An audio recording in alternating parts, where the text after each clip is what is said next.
I'm here with Johnny Steele at Riverhill Stud. He's just back from Leon. Johnny, tell us a bit about your trip over. Yeah, going to the Leon was a trip of a lifetime.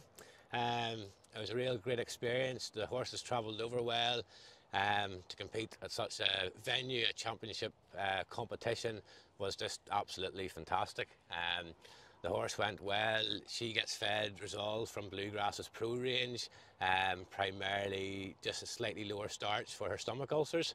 A lot of the time we feed the Cool and Condition to our everyday horses. But yeah, it was fantastic.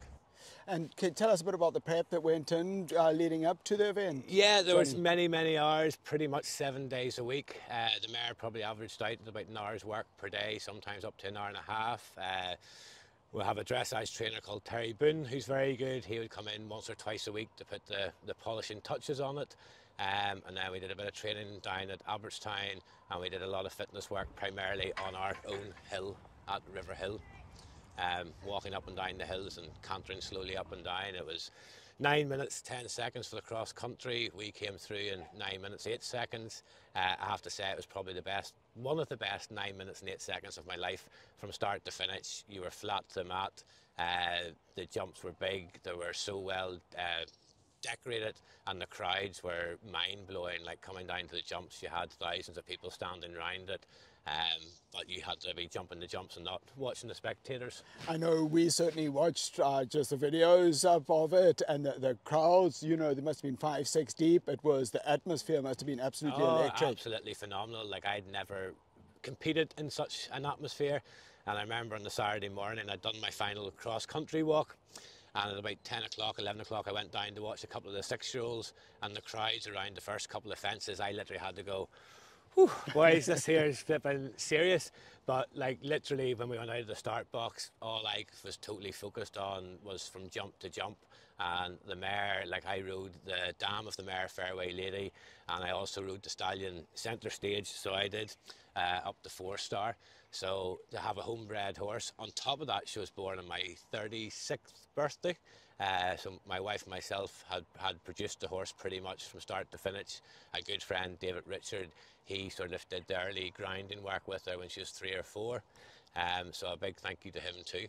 So to actually have bred the horse to stand the stallion, and he still stands, Henry still stands. Yeah, no, he still stands. He covers mares. He's been off competition this year with wee Nigel. Hopefully he'll come back next year. To date, he has 3 international winners on the eventing circuit. I rode one off the Mars Showman for Britt McGackie this year. He nearly made the cut for the Leon, just unfortunately didn't get his final qualification. I've ridden a lot of the progeny, and it is quite special to ride them, you know, and they're doing so well. You know, to have that, and not only that, so Johnny and Claire, you're very active with the East Down Pony Club and do a lot of work with them. Yeah, also. I was a member myself. The Pony Club are here pretty much every Wednesday night, and sometimes twice a week. Claire primarily teaches the younger kids, and I do a little bit from time to time, but we have a great place here, and yeah, I love giving back to the Pony Club. They're great kids, and there's a great bunch of them coming through who are quite competitive this year. And last year we maybe have half a dozen international Pony Club kids competing, which is just fantastic. Yeah. And it's a fantastic establishment. You know, there's a new cross-country course going in. There's an arena here. Johnny would start point-to-point horses, a few national hunt horses as well. So yes, so there's everything happening here at Riverhill. Yeah, they come in all shapes and sizes. I do a lot of pre-training and breaking. We reschool horses, school difficult nappy horses. We do everything from hairy cobs to primarily the national hunt industry and the sport horse industry. So yeah, they come in all shapes and sizes. Johnny, well done. Much appreciated. Thank you. Thanks, Craig. Appreciate it.